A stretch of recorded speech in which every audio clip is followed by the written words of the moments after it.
bidouillage dont il a été question du missile et donc de son imprécision, de son transformation, il faut tenir compte du fait, à mon avis, que la Russie paye aussi actuellement quand même les sanctions qui ont été prises au niveau technologique, etc. Il ne faut pas oublier ça, c'est très important. Je veux dire, on a l'impression qu'il n'y a pas eu que ces sanctions n'ont pas d'effet, mais je suis sûr que sur la haute technologie, les puces, les machins, les choses comme ça, il était bien que ça joue. La deuxième chose que je voulais dire, c'est que ça joue aussi contre les Ukrainiens, parce que vous imaginez s'ils ont encore un tas de saloperies comme ça et qu'ils les sortent de leur hangar, mais bien sûr, justement parce que ça leur est égal. Tant pis, ça reste la cible, c'est pas le problème. Ça touche c'est pas le problème des Russes, ça, de faire peur à la population. D'ailleurs, c'est ça que je voudrais dire, c'est qu'on est étonné. Moi, c'est ça qui m'étonne toujours. J'ai l'impression qu'on découvre des choses qui étaient connues. On est étonné par la barbarie de cette guerre du côté russe.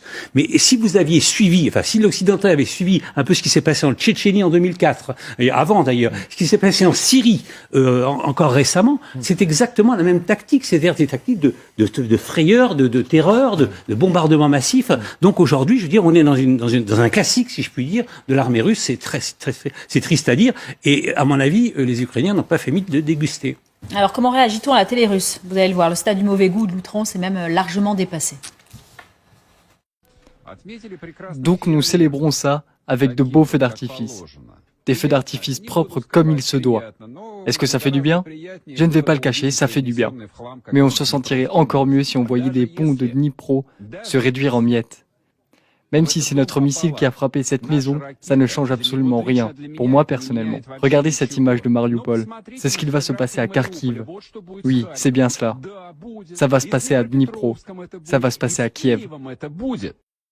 Autre réaction du côté du Kremlin, toujours Peskov, décidément très bavard aujourd'hui. Les chars brûlent et brûleront. Il fait allusion bien évidemment à cette décision des Britanniques d'envoyer une petite quinzaine de chars lourds bien évidemment. Et puis également à cette déclaration dans le week-end du patron de l'OTAN, Stoltenberg, qui lui, vous allez le lire notamment, veut plus d'armement lourd pour les Ukrainiens. Et il faut que tout le monde s'y mette. Écoutez-le. Les récentes promesses de livraison d'armements lourds sont importantes et je m'attends à ce qu'il y en ait davantage dans un futur proche.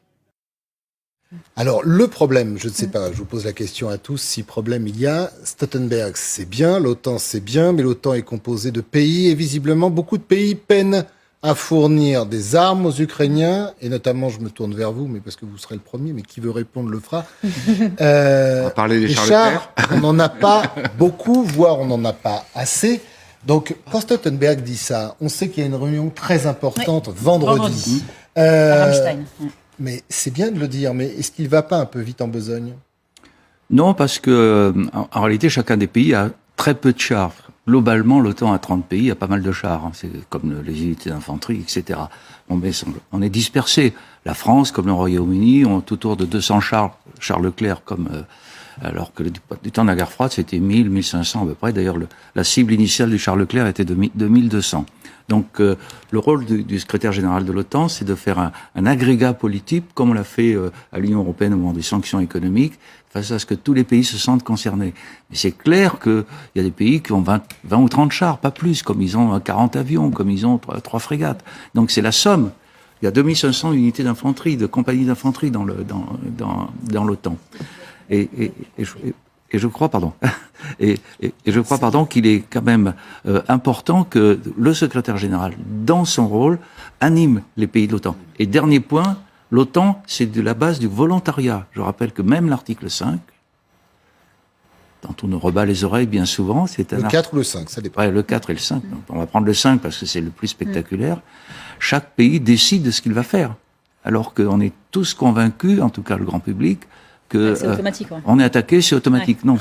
Chacun dit oui, un pays a été attaqué, donc on a tous été attaqués. Mais chacun décide de ce qu'il fait. Je parle sous le contrôle de notre grand spécialiste. Alors, du coup, vous avez la parole. Est-ce que tout le monde va mettre au pot ? Est-ce que tout le monde va envoyer des chars, si tant est que ce soit possible ? Rappelez-vous qu'il y a 6 mois déjà, le président Zelensky demandait du matériel lourd et des chars de combat. Et on lui disait non. Et même du côté de l'OTAN, il y avait une espèce de ligne rouge. On ne fournit pas des chars de combat, on ne fournit pas des missiles à longue portée. Aujourd'hui, 6 mois plus tard, on s'aperçoit que les Occidentaux vont faire ce qu'ils refusaient de faire il y a 6 mois. Et donc, la vraie question, c'est pas de savoir si on en a assez dans les hangars ou si on est capable d'en faire plus. La vraie question du côté occidental, c'est quelle est la stratégie ? C'est-à-dire, si au bout de 6 mois, on accepte de faire ce qu'on refusait de faire 6 mois avant, il faut peut-être se poser la question. Moi, je crois. La question, c'est quoi ? Qu'est-ce qu'on fera dans 6 mois ? Et voilà. Autrement dit, soit on est prêt, il faut vraiment se poser la question, soit on est prêt à défaire cette armée de Wagner et de Poutine. Et à ce moment-là, s'il faut fournir des chars de combat, alors faisons-le très vite. Soit on se dit que ça ne servira pas, ça ne sera pas suffisant à défaire l'armée de Poutine.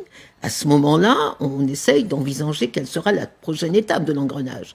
Et troisième possibilité, si on pense que tout ça ne sert à rien, à ce moment-là, on essaye de voir ce que peut donner une voie diplomatique. Mais ce que je trouve pas normal, c'est d'aller petit à petit vers un engrenage, parce que fournir des chars de combat, c'est un engrenage dans la haute intensité du combat. Et puis, il faut former les militaires ukrainiens. Ils savent pas se servir des chars Leclerc ou des Léopards, donc ça prendra quand même du temps. Donc, mais ce qui me frappe, c'est cette stratégie à courte vue qui fait que à moins qu'il y ait des plans secrets que j'ignore, là je parle sous votre contrôle, l'amiral, mais ce qui me paraît pas normal, c'est que on est prêt à livrer ces chars de combat sans dire pourquoi, quel est l'objectif militaire. Et encore une fois, si on est sûr que ça marche, alors faisons-le très vite.